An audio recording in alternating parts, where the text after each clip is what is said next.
Hi, my name is Ann Helmreich. I'm the director of the Baker North Center for the Humanities, and I want to welcome you to our last event of the fall semester. In today's event, I'm thinking of it as a double billing in that it is both part of our faculty work in progress series, but it also fits our theme of globalism that we're exploring this academic year. I also think it's appropriate that a talk given by John Grabowski is a double billing because John wears more hats in university circle than anyone I know. John is the Krieger-Mueller Associate Professor of Applied History here at Case Western Reserve University, and at the Western Reserve Historical Society, he is Vice President of Collections and the Krieger-Mueller Historian. As a scholar, his interests range widely. He's a specialist in immigration histories and co-authored Polish Americans and Their Communities in Cleveland. He and his wife, along with David Hammack, edited Identity, Conflict, and Cooperation, Central Europeans in Cleveland from 1850 to 1930. He's also an expert, as you can tell, on Cleveland's history and authored Sports in Cleveland and Illustrated History, and co-edited and contributed to the Encyclopedia of Cleveland History, the Dictionary of Cleveland Biography, and Cleveland, A Tradition of Reform. And this does not even include all of your publications. One of his emerging research projects is on Turkish immigration to the United States, and he also has developed several innovative courses that engage with Turkish universities. Today, he'll be speaking to us about 20th century Tanzimat, privatizing higher education and museums in Turkey. Please join me in welcoming John Grabowski. Thanks so much, Ann. I believe I'll be projecting well enough here. Several things happened that I'll use as sort of a light preface to this. Ken Grundy had asked me where my slide projector was. He accused me of selling out to PowerPoint. And he was right because my memory stick would not work in this computer, so there had been a little bit of haste in getting the PowerPoint up and running. So kudos to Ken. And I've had at least one person indicate this talk is in direct juxtaposition. It's an approximation to Thanksgiving, so we got into this issue of Turkey. I'm not going to go there.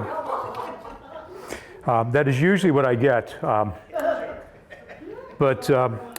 To sort of start on the back end of this is that I think the growth rate in the Republic of Turkey right now is about 4 to 6%. They seem to be doing very well.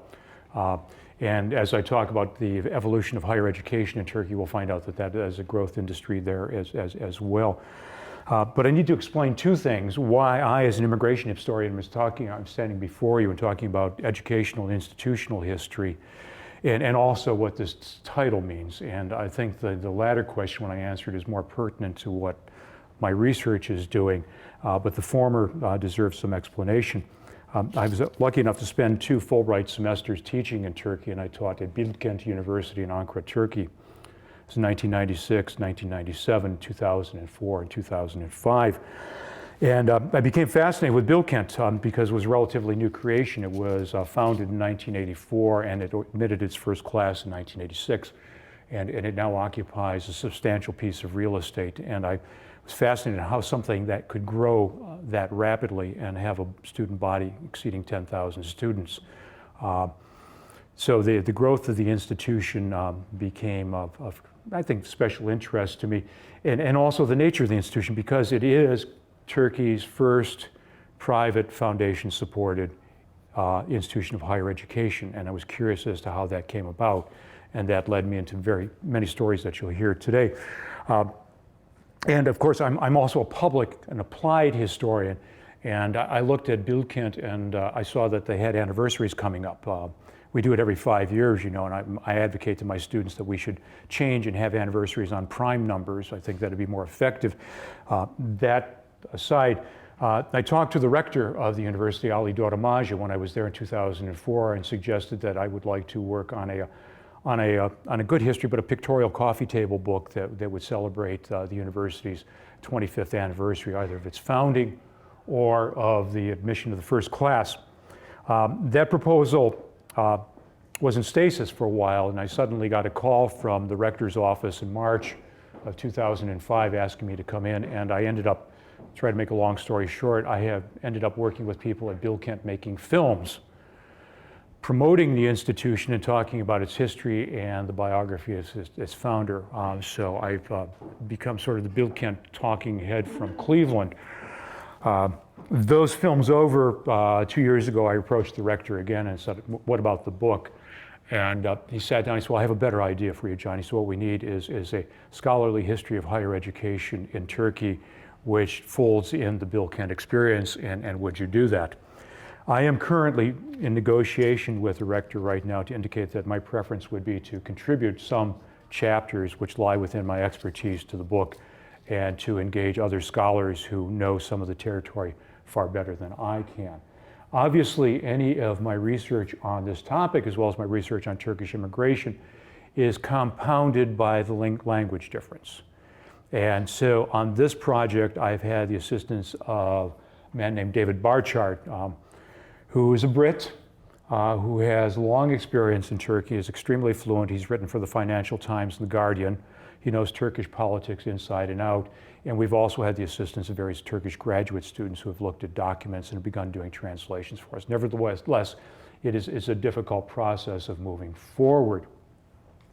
So what I want to do is talk about the book, but I want to tell you what the title is, because living in Turkey has forced me to deal with the various histories of Turkey, the Republic of Turkey and the Ottoman history of Turkey, which in the popular mind are strictly bifurcated. One ends and the other begins. I don't want to get into contemporary Turkish politics at this point, but I tend to see cultural continuities. They're continuities that could not be obliterated by the Republican Revolution, as strong as it was, and I would argue as magnificent in its own way as it was. So the Tanzimat was a period roughly from 1830 to 1876 when the Ottoman Turks saw the need to reform their society, because they were falling far behind the West in terms of military prowess, in terms of communication, in terms of industry. The Tanzimat was not effected easily. It was started by Sultan Abdülmecid I, and it effectively ended under Abdülhamid II, who had begun as reformer and then became I think, wrongly stereotyped as the antithesis of reform. But that's another story. So this was an attempt to move Ottoman Turkey into the mode of the Western way. I hate to use that word, but I can't think of a better way of doing things. And so what I see in terms of the privatization of higher education and museums in Turkey in the 20th century is really a continuation or a new Tanzimat. Now, I use the word carefully. I can use it here because I don't have a division of Turks in the audience, and to use the word Tanzimat with some secular Turks is problematic because it resurrects the Ottoman past. Nevertheless, I think it's appropriate. Let me get into the research and tell you about it. This is a funeral in Turkey. It is late February of this year, 2010. We'll tell you who is being buried, but this is the current president of Bilkent University. The son of the man who's being buried is İhsan Dogramaci, educated at Cornell and Stanford, long on the faculty at Rutgers University. As we go down here, we are looking at respectively the prime minister and the president of the Turkish Republic, Erdogan and Abdullah Gül. I believe this is the head of the military, the armed forces. I'm not sure exactly what his identity is. This is the now discredited opposition leader, Deniz Baykal, of the Republican People's Party. And standing here is former president, the man I think politically in Turkey is made out of rubber, Süleyman Demirel, who has been in and out of power for years. Obviously, this is an important occasion with all this power standing there. The man who's being buried is known as Hoca Bey. Essentially translates to Mr. Teacher or the Teacher. And it's Ihsan Dogramaci, the founder of Bilkent University. Much of what I intend to do, and what I want to accomplish in the history, is to link Ihsan Dogramaci to the evolution, to see how well he links to the evolution of higher education in Turkey. This is a picture of Ihsan Dogramaci slightly 2 years before his death, and I'm going to go through some points on. I am fairly convinced, given what I know, and it is difficult. We'll talk about research. We have some questions about where do you do your research, where do you get the facts and the details. A lot of it is published, and a lot of it is word of mouth. I have yet to get deeply into the archives, and my students and colleagues have yet to find and get deeply into the archives. Nevertheless, I will argue, because so what I know, that he is pivotal in creating a sea change in Turkish education and also in Turkish medicine. We can touch on that. I could give you his whole CV here, but I don't want to do that. I want to pick out certain things in his life that I know about that I think indicate why he was the right man, to use the cliche, at the right place at the right time. He was born in Erbil. When he was born in Erbil, it was still part of the Ottoman Empire. As he reached early age, the Ottoman Empire fell in 1918, so he was 3 years old when the Ottomans lost control of what is now Iraq. So he grew up in a nation that was under a foreign mandate. He was not born poor. His family, his father was the mayor of Erbil. He would go on eventually to be a member of the Iraqi parliament, had long roots, and they were major landowners in the region. Their land happened to occupy areas full of oil. And so that oil fortune is part of the story that would be carried along with Ihsan Dogramaci. When he undertook his studies, he became more cosmopolitan. He went to a preparatory school at the American College in Beirut. And he decided that rather than inherit the land and become an or a boss or a landowner, that he wanted to become a physician. His initial intent was he applied to the University of Edinburgh, was not admitted there, but was put into a program at a medical school in Baghdad that had people from Edinburgh teaching. So he did his initial studies in Baghdad, and then he received his medical degree as a pediatrician in Istanbul in 1938. Now this is critical because he's in and out of Istanbul during the early years of the Republic. He knows where the power centers are. He's watching the change from the old to the new. He's extraordinarily astute. When he begins then to work out in the field, and there's a long story here, but he works under the tutelage of and in the field with Dr. Albert Eckstein. Eckstein is one of a number of European, mostly German refugees who were welcomed into the circle of Turkish medicine and higher education with the rise of the Nazis in the 1930s. And so he's studying with a European who has deep traditions in medicine, and he's also aware of what is happening in Europe. So he's very close to Eckstein. These connections are incredible. He is, and I may be a bit biased personally here because I've met with him, I've talked with him, I've lunched with him, I've dined with him during his life. And obviously he had a particular story that he wanted to tell me. Much of that story I will accept, but most of what I found in the telling was the nature of the man. Not so much the story, but the nature of the man. He wanted to further his education. He practiced in Baghdad during World War II, which has been one heck of an interesting place. And then in 1945, before the end of the war, he and his wife, their daughter and their in vitro, their son to be, Ali Dogramaci, went to the United States. They managed to fly out via Africa and come to the United States. And so he studied at Harvard and Washington University, and especially was in pediatrics. And this is the period that I want to find out more about. I want to know exactly who he met and what he did at these universities. He was present at the signing of the World Health Organization Treaty in 1946. He was the last living signature of that treaty. He met a variety of people, and I believe this is the point where he saw American methods of education, American methods of medical education, and also encountered concepts of foundations and philanthropy as practiced in the United States. As I'll show later, philanthropy and foundations are not alien to the history of either the Ottoman Empire or the Turkish Republic. He came back to Ankara in 1947, again, another significant time. He arrives in Ankara. His English is perfect. He speaks Arabic, he speaks Farsi, he speaks Turkish. And he comes into Ankara, and he's a pediatrician trained in the United States just when the United States has come close to Turkey through the Marshall Plan and subsequently in 1952 to NATO.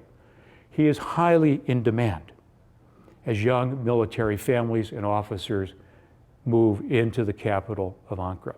He makes all the right connections. His reputation rises. He becomes the pediatrician to some of the most important people in Ankara, including politicians, businessmen, and some people I'll mention later. Those connections are very important, but his dream is to do something, I would argue, in the American model. He wants a foundation-supported center for child health. The conditions in childhood health in Turkey at that time are not the best. Out in the countryside, they're abysmal. And as Turks come into the cities, a migration into the cities that actually begins partially because of American aid, Marshall Plan provides Turkish farmers with tractors, and it also builds roads. That there are critical situations in the Gecekunde, if you would call them, the slums in Ankara. So he starts a Child Health Institute in 1955. Eventually that will morph into one of the largest hospitals in Ankara called Hacettepe Hospital, and that will morph into a teaching university, Hacettepe University. And the question is, how does he create that? Well, the Rockefeller Foundation is also interested in Turkey at this time. And Dogramaci makes connections with the Rockefeller Foundation, and I think the total sum of funds he receives in the 1950s and 60s from Rockefeller is over $700,000. And the funds are used to buy equipment for the hospital, but more importantly, to send young Turkish physicians to the United States for study. They study in the United States, he brings them back and integrates them in the hospital.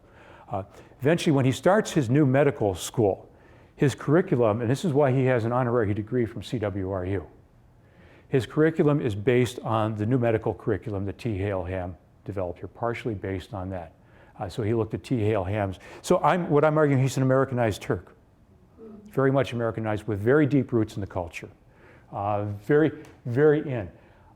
So he moves up to the rector of Ankara University, 60s, begins a higher education career here. He becomes a board member of Middle East Technical University, and we'll talk about that a bit later.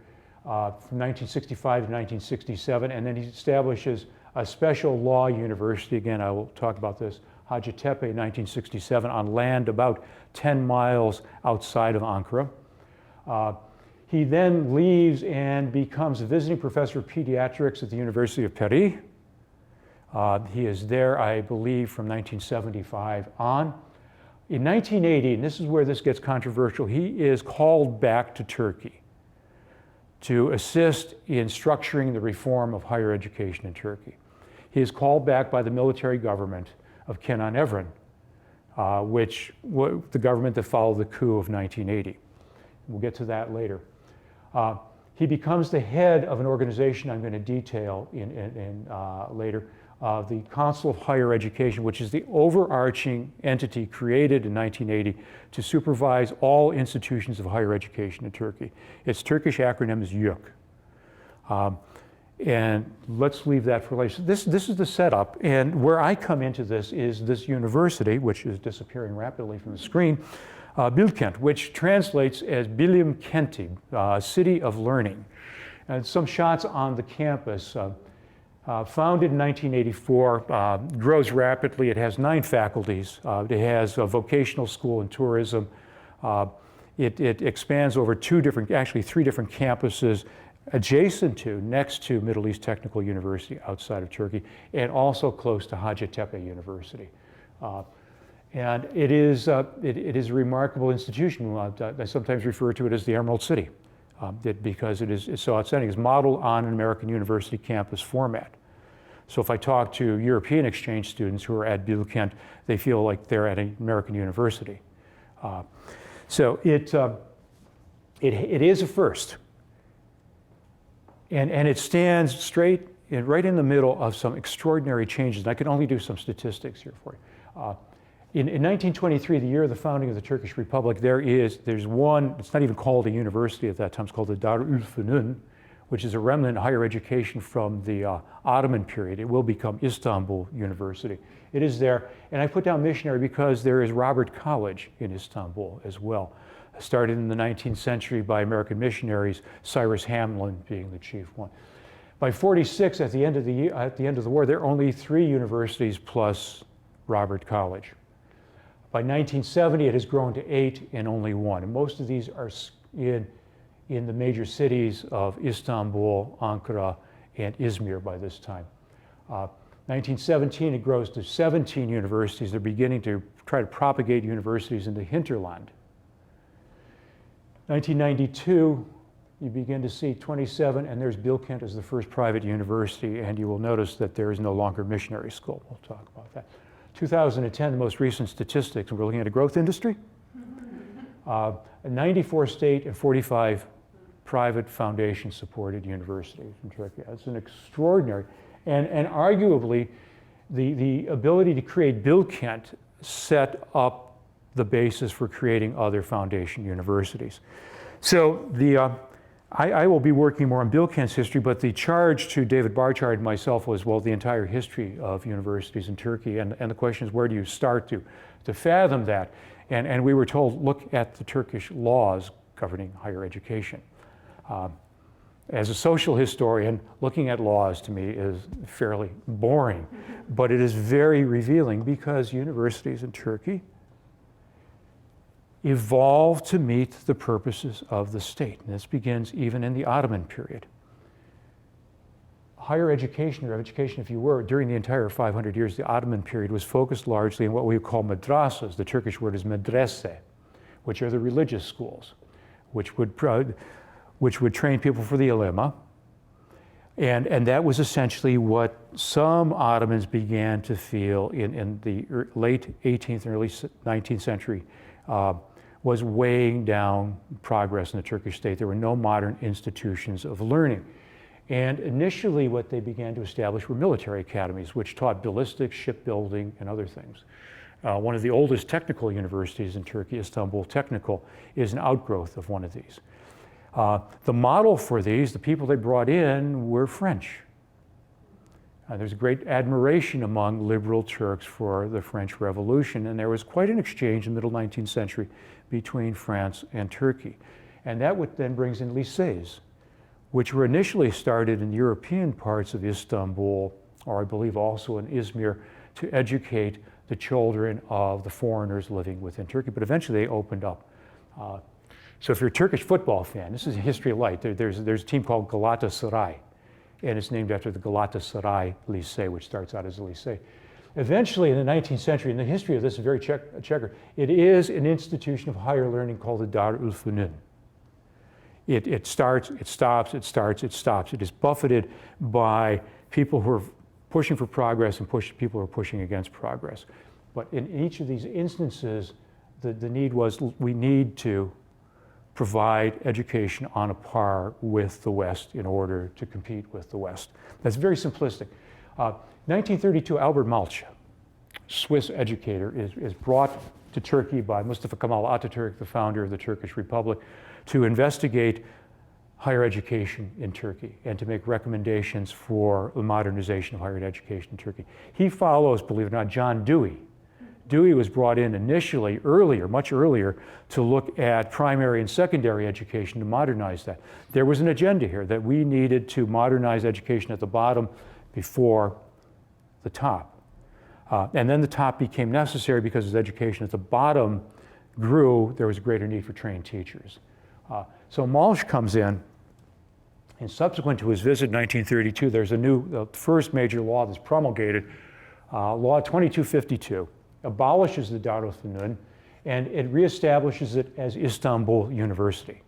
It's first use of the term university in Turkey. It's universités in Turkey. It sounds very French.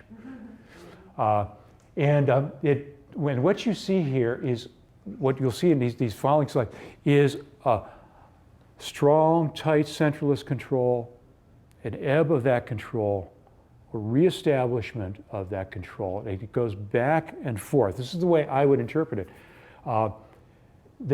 University autonomy is abolished. The Ministry of Education is in charge, and some people say they retained some of the staff and they got rid of others. Some of the literature says that 59 members of the staff were purged. Now, this is where the complexities of reading through opinion, whether this was a purge or whether these were people who were incompetent. So were these people who had ties to the religious background of Ottoman Turkey who wouldn't fit in a new secular state? I cannot prove that. So the emphasis is placed on research and training. The flow of authority is very interesting. The rector is appointed by the head of state, Atatürk. upon recommendation of the Minister of Education. The deans are appointed by the Minister of Education upon recommendation of the rector. So you see this very top down. It's not unlike some European systems. There are bits and pieces of European systems here. And there was oversight and control of lectures and research. And so this is the setup, and this is a very difficult time for Turkey in the 1930s. Its economy is being moved toward a strong statist economy. The state is trying to, the banks, the factories begin to fall under a very directed economy. The universities fit into that. In 1946, this is changed with Law 4936. What's interesting, I argue that this law, and David Barchar disagrees with me, but David and I have our opinions, that this is parallels, this comes because of the move toward multi-party politics, single-party state up until this time, and closer ties to the US, the Marshall Plan in 47 and NATO in 52. And my argument is that there is pressure being placed on the government to be more open and more democratic in the way it deals with things. Again, that there needs to be more research done on it, and I was going to say there are better people than I who will be doing this. The universities become autonomous. They're recognized as separate legal entities. The Minister of Education is just a supervisor. He presides over an inter-universities board, and the rectors, deans are internal matter. Their election is a matter within the university.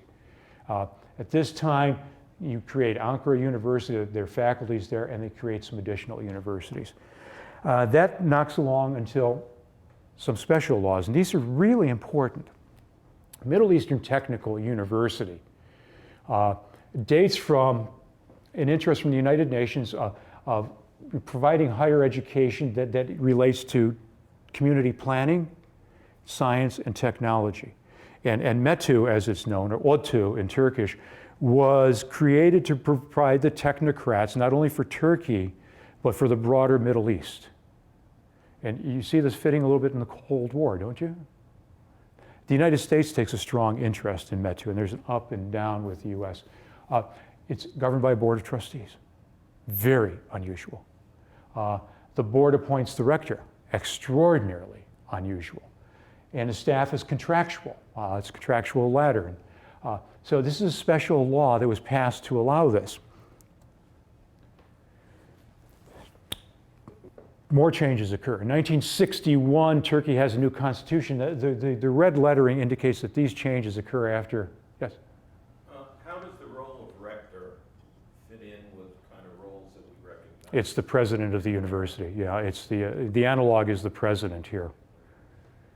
All these red letters, this is 1 year after the 1960 coup, which took Menderes from power. This is the 1971 coup. So what you see are some changes here. This is fairly liberal. 65 legislation is quite interesting. It authorizes private for-profit institutions of higher learning. The reason behind this is to rapidly train people to fit into a changing, modernizing economy. Special law here. Hacettepe is Dr. Dogramaci's creation. So there's a special law. The rector has a longer term and it's renewable. The deans have they're looking for continuity. That's what Dogramaci wanted in this, so he got it there. Amendment to the Constitution then in 71, this is quite interesting, allows the cabinet to take over any university at which academic freedom is threatened. Now, to drop back, I don't know how many of you realize that during the 60s and 70s, there was incredible conflict, particularly in the 70s, in Turkey between right and left. There was a growth of the left in Turkey in the 60s, which was pushed upon. There's a growth of a very radical right in Turkey in the 70s. And the violence, a lot of the violence took place on university campuses. METU has the honor of being the place where the US ambassador's car was set fire to by the students at one point. So this essentially is trying to dampen that down from the 60s. And in 60, we're not certain of the date, these for-profits are outlawed because it turns out that they're more interested in making money than providing education. 73, a new university law. They tried to pass what is the predecessor of what exists now, this Higher Education Council. You can see it's very, very strong. It's ruled unconstitutional in 1975, so it really doesn't last. But more centralized control. Course lengths are normalized, tuition and fees, rectors are still be elected, and they try to grow because what they're seeing in the 70s in Turkey is that this is still very much in Ankara and in the western part of the country. They need to create universities in the further parts of the east. And the problem there, though, is how do you get a faculty member to go to a brand new university without much infrastructure and support in a small town in eastern Turkey? And this is when Boğaziçi Robert College becomes a state institution. The preparatory school is still private. 1981, and this is basically where you get to where I am with Bilkent. The higher education law is passed. If you want to see all the articles, I will Xerox all the sheets and email them to you. I have them. They cover almost every aspect of academic life, including what you wear. It consists of 68. This is done under Hoca Bey's tutelage. And when this law is created, he brings in a group of academics, including some from Canada and the United States, to meet in Ankara and to discuss what should be done with Turkish higher education. And it is a grand centralization. So this, in its following manner, here we go. This is the composition of the Council of Higher Education. They're chosen by the head of state, the president of Turkey. Per state. And then the other ones need the consent of the head of state. You can read this as well as I can. So it is a very self-contained, very powerful organization. And what it is confronting is a disjointed, I would agree with this, rather fractured system of higher education in Turkey in which there has been chaos. Now you lay over that the fact that you have a military coup, and this becomes a very touchy issue to argue about, to deal with. Nevertheless, I can give you some statistics as to what's happened after YUK. One of the criticisms of YUK, as it is known, the Council of Education, Higher Education, is it's fine unless the government changes, and some of the secularists would say, well, if the government changes and they have appointment control, then it upsets the secular nature of education. I've been working off a book, or actually a thesis by a woman named Nurgün Oktik, which was done at Durham University in 1995, and it's probably the best source I can find on this. So that's the setup, and this is what happens.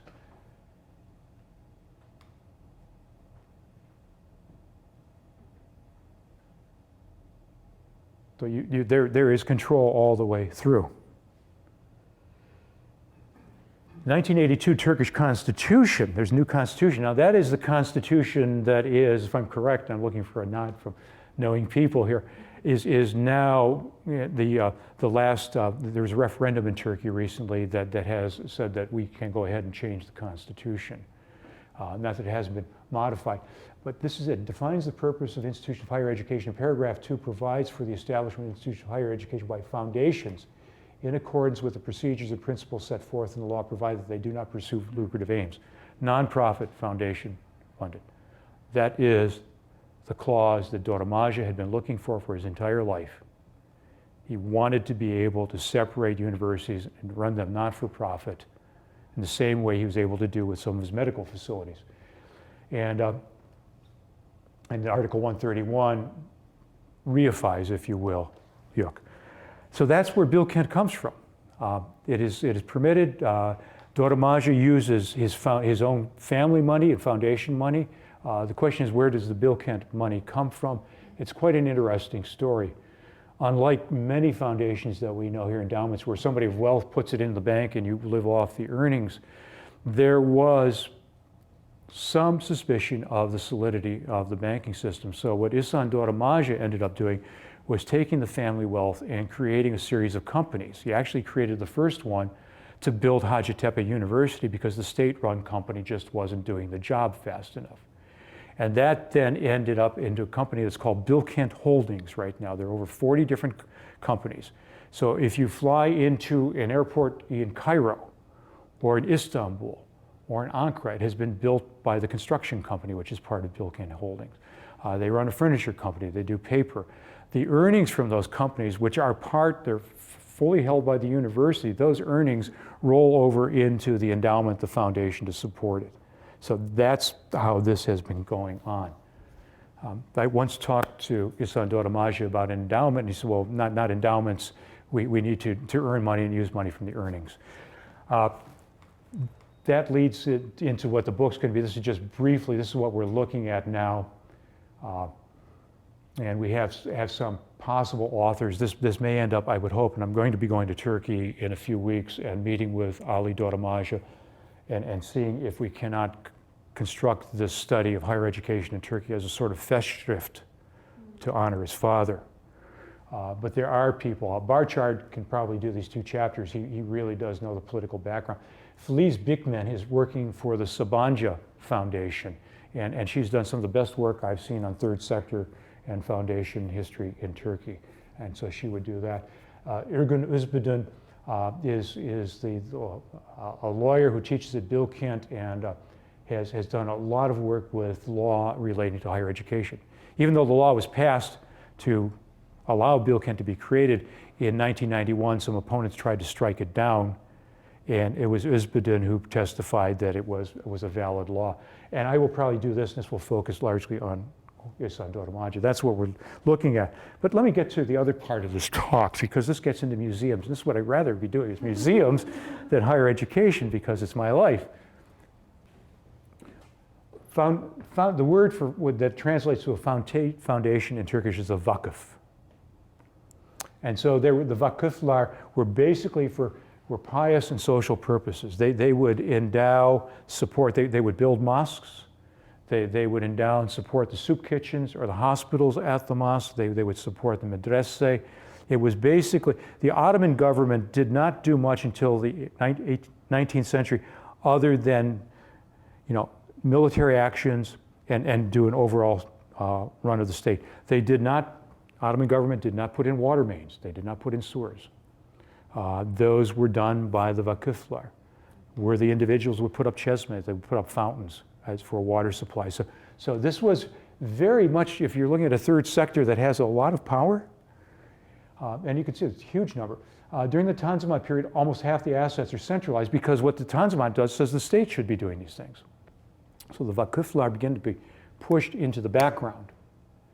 And then when Ataturk takes over, there are 2 issues. A lot of the vakıflar are religious, and he is creating a highly centralized state.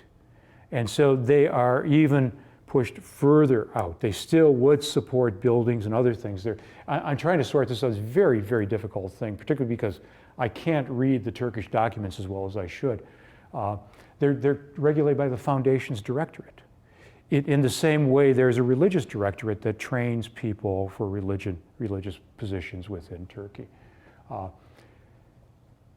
There are actually new foundations established, and this is quite an interesting group. Its Turkish acronym is TÜSEV, 1993. It's the third sector foundation of Turkey. It's formed by civil society organizations who will argue that a lot of even modern foundations in Turkey are focused on building buildings. They're on structures. They're on monuments, if you will. And that they're arguing that more foundations need to use their resources to assist directly in charity and civil society. And there have been some new enabling legislation for that. Just some foundations here, let me go through. This is Dogramaci. His first foundation is 51. And then he has other ones. He's doing a lot of work in Erbil now. The family's trying to build schools in Erbil in northern Iraq, the Turkmenistan area. But I'm going to give you 2 names here, Vebi Koç, and this is Ömer Sakip Sabancı Foundation. And there are now, if you're looking at other private schools, I'm going to segue to museums in a second. In Istanbul, there is Sabancı University and Koç University, both established by those foundations. There are other foundations established by, in one case, a man who runs the training schools for people who want to pass the examination to get into Turkish college. And they support, and this gets into a lot of, which university did you go to and who's running the university. This is a private foundation-funded university called Fatih University. Mehmet the Conqueror is known as Mehmet Fatih. And so my secular friends are a bit chary about that. Yet I've worked with students from there, and they're extraordinarily bright. So I love museums. And museums, there's a wonderful book by Wendy Shaw. It's called Possessors and Possessed. It's a history of the rise of museums in late Ottoman Turkey, and it's a little bit on early Republic in Turkey. And one of the things the Republic of Turkey tried to do was to create museums that would buttress its view of the deep history of Turkic people. And so one of the finest museums you'll find in Turkey is the Museum of Anatolian Civilizations, which is in Ankara. And essentially that has an incredible Hittite collection. But that was kind of the Ankara, the line from Ataturk.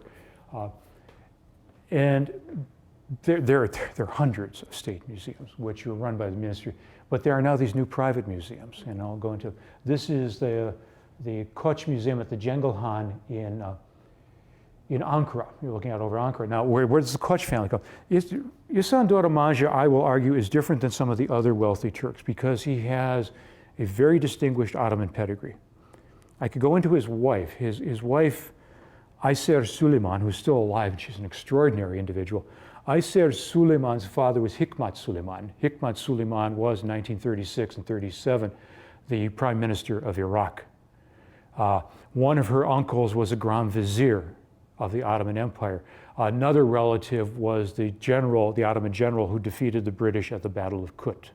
So we're looking at this cultural continuity. I'm not disparaging here.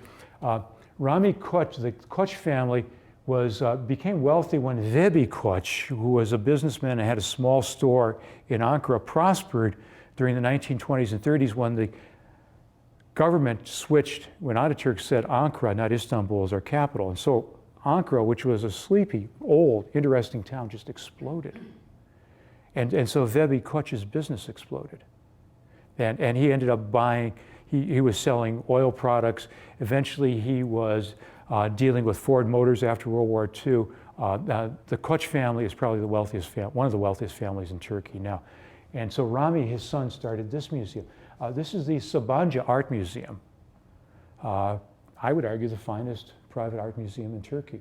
And this is an old Ottoman palace that Sakip Sabancı, the son of the founder of the dynasty, bought in 1950. Interesting family story here. Ömer Sabancı, the man who started this, came from Kayseri, very interesting town, central Turkey. And he went off to pick cotton as a young man. Eventually became a cotton broker. And the long story is that led into a bank and businesses, cotton factories.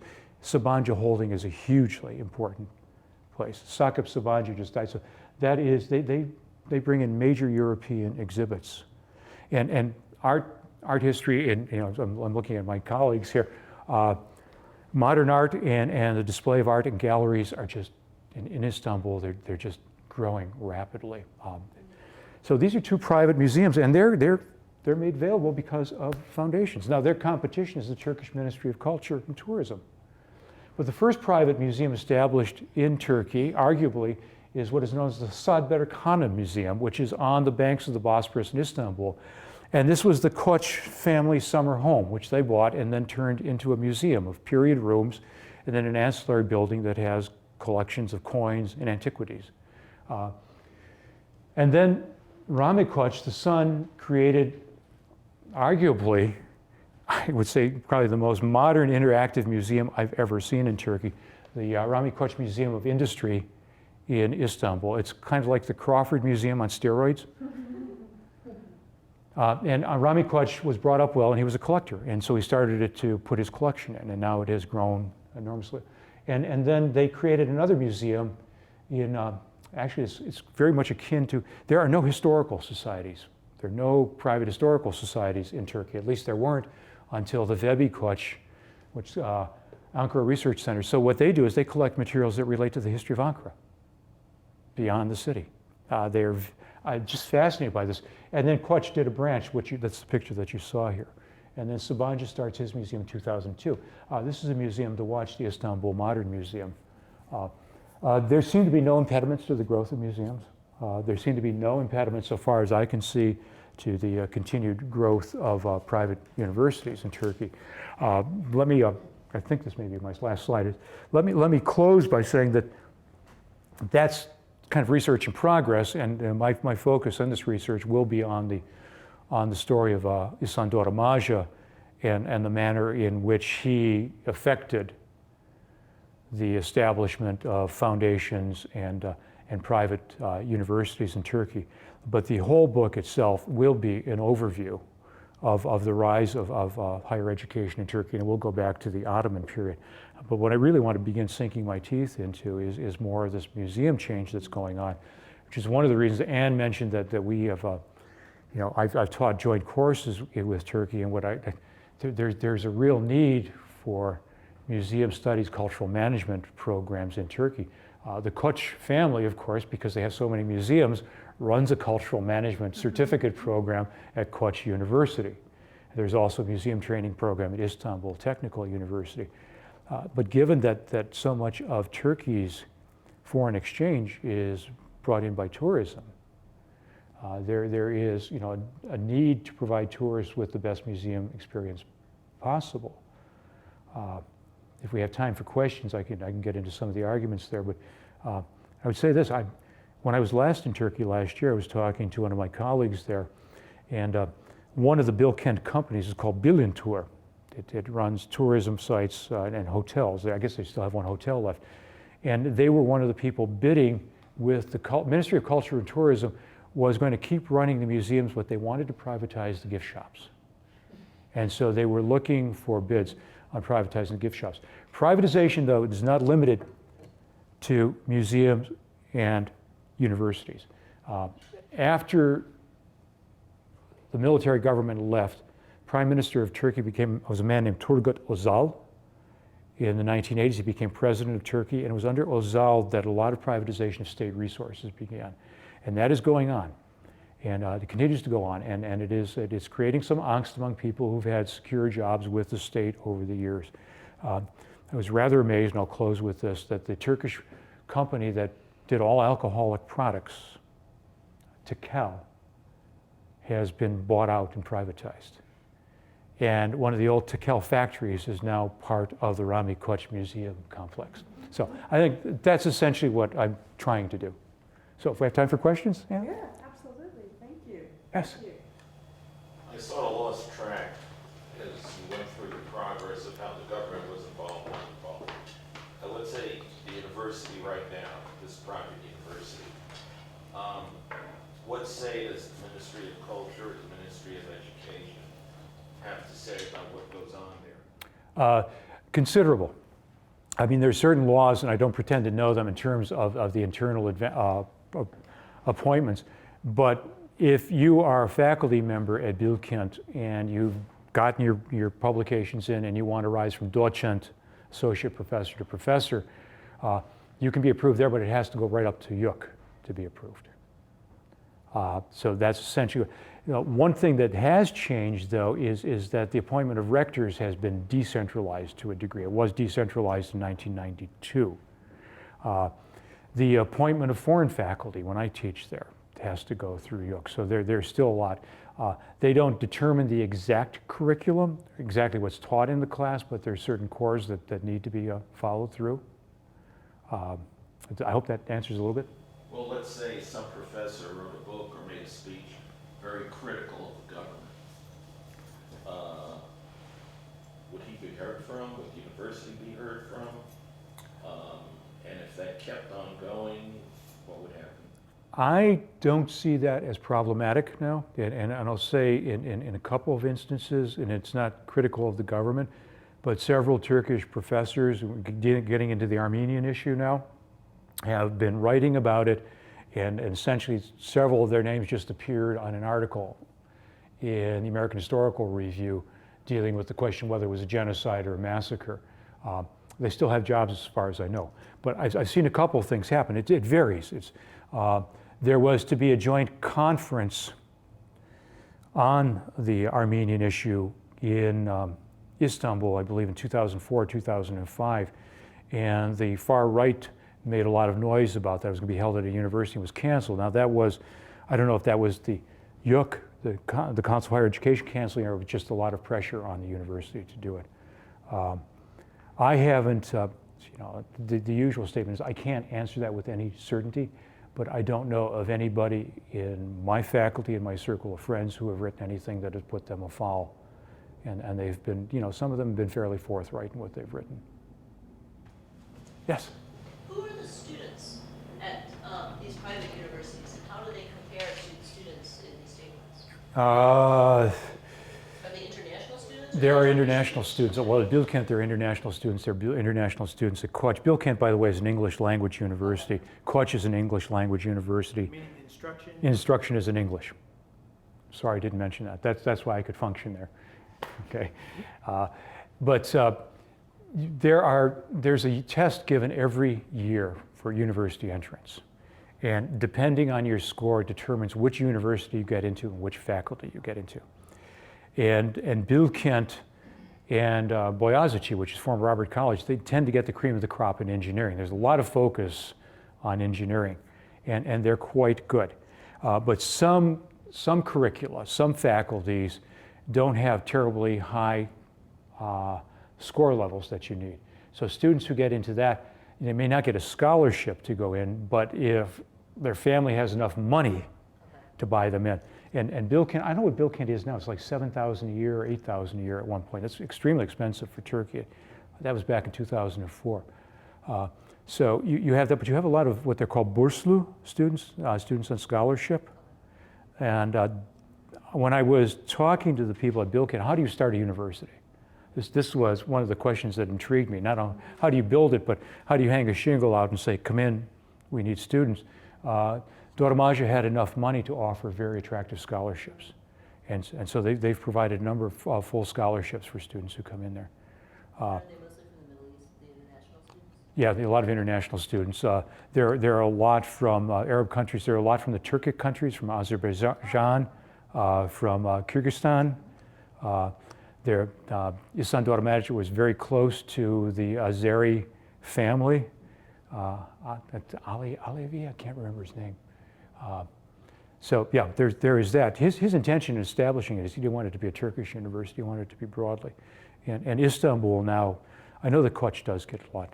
Yeditepe, I don't think has a lot of foreign students. Sabancı is really interesting in that they have basically almost done away with the concept of departments and work by faculties. They work within faculties. It's very experimental and it seems to be working out for them. Some universities I can't judge each on their merit. I can say this is one number I've remembered, that in 1980, 6.3% of the college students in Turkey went to college. And in 2006, the number had risen to 38%. It's a very young country. That in 1980, Turkey ranked 49th in the number of citation publications. It's up around 18 now. So that's what's happened. And the other thing that needs to be put in place is if you go to Istanbul, there's a huge growth in terms of what I call, not service sector, but banking and finance and advertising and so forth, and how many of the people have gone through Turkish universities. If I were asked to see a hole in this, is that I taught graduate students at Bilkent, basically working on their masters in history. Almost every one of them wanted to go for a PhD in the United States.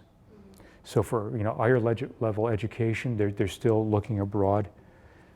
And a lot of them are now looking to Europe because the EU connection and the Erasmus program is active there. Yeah. So I know your focus of the book is on higher education, but I can't help but ask a question relating to museums. So, but this goes back to something you mentioned when you were talking about the higher education, the law that said, and I'm looking about my notes, do not pursue lucrative aims, which I think is such an interesting way to put it, as opposed to saying nonprofit. Yeah. It's like it allows you to have some profit, but not lucrative profit. That's a good question. I'm sorry, please. Well, and I was going to say, and then so I'm curious about that aspect of it, and then how that affects the museum as well, because you talked about them taking the gift shop, the state appropriating the gift shops, but then are there admission fees at museums? So like if you develop a lot of interactives and you get a lot of gate traffic and become lucrative, so how That's exactly what they're looking for, to generate income. And there were points when faculty, there were breaks for museum admission to state admissions to Turkish citizens, and those have been somewhat lessened. And there were points when foreign faculty at Turkish institutions got the same break, and that has been stopped. Now that's minor. But they're cash cows. Topkapi is one of the most popular museums in the world. It just brings in, you know, tens and tens of thousands of people. But it also extends to the private museums. And the man who ran Koch's Industrial Museum for many years was a British manager named Anthony Phillipson. And I got along fairly well with Anthony Phillipson. And I will say this for publication, you know, the Koch family can afford to run out of their pocket. But Tony Phillipson was under the same pressure that many American museum people are to generate more earned income. So, you know, did you see the skylight in that one Koch museum? That's the old courtyard. That's one of the best restaurants in Ankara right now. Okay. So all the techniques that we know here in the US for generating earned income are being employed, you know, first in the private museums because they're businessmen and they see this, but now with, you know, I don't know what, you know, so let's say Bill and Tour gets the contract to operate all the gift shops in state museums. What does that mean? What's the give back to the state? What's the percentage on that? Right. I'm sure that's there. Right. Yeah. Yeah. Yeah. Any other questions? Oh, here, you get the magic wand. Magic wand. Oh, because you have to be recorded, right? It's not that I can't hear you. This is actually Ken's question. He worked we were in Southern California when they were just starting the state college system. And they were growing very, very fast. And part of the problem was people coming in on the ground floor may not have been as competent as some who came later, but they rose and controlled it. Mm-hmm. With this rapid growth in Turkey, how are they dealing with that? That's part of what YUK does, is try to set standards for incoming faculty. And that sparks, I think, sideways, so forgive me. One of the reasons, and this was something that I kept hearing again and again, is that the politics within the university were, arguably by the people who favor YUK, were so bad that anybody could be elected dean or rector because the kickback from them would be positions and so forth. And so what happened is when YUK was created, and this is where it becomes a very complex issue, a number of faculty members were told, you're gone. Now the question is, were they gone because of their politics or were they gone because of their levels of competency? That's a tough one to figure out. So if you read Nurgun Aktik's thesis, she has statements on both sides of that. But I've heard this constantly, that the system was out of control, and exactly that people who got in there early were not the best teachers. And then they rose through inertia. And so I think that's part of the centralization. But the fact that this centralization is linked to an episode right now, there's a lot of looking back at 1980 and Kenan Evren in those years. And you know, I can't explain my own government. Okay, you can drop that from the tape. And so I can't really explain, you know, what's happening in Turkey at that point. The only thing I do know is that it initiated an incredible period of growth. It's not alone because the population was rising rapidly, and there were outside pressures on Turkey to integrate itself into a globalized economic system, also to adopt more private, you know, enterprise. I mean, the 1980s are the Reagan years, aren't they? So you're looking at something else that is happening that influences. But you know, to go back to higher education is a tool to make the state survive. That's what Ataturk wanted Mulch to do. You know, what do we need in higher education to stabilize, to fortify the state? So that's a long answer to your question.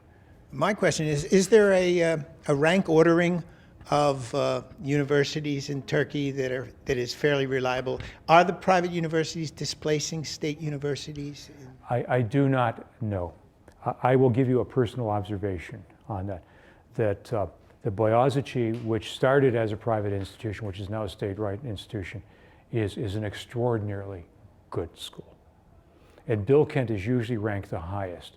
But the bragging rights usually go to those universities who got the top test takers from the USSC. You know, we got 7, you got 6. I was looking at the rankings, international rankings of universities, and the only Turkish university that turned up on that, I forget which one it was Bilkent. Yeah. Down lower than I would have expected it, but it was there.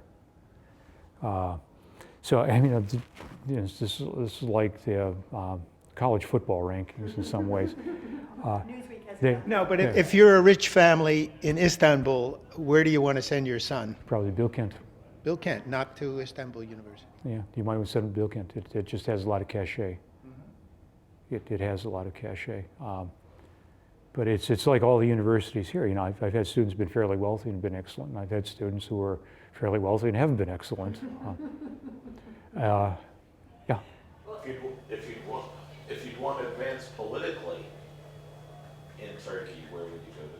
I don't know the answer to that. And that's a very interesting question to be posed at this time. Well, maybe we'll leave it at the interesting political question. And let's take this moment to thank John for a fascinating talk. Thank you.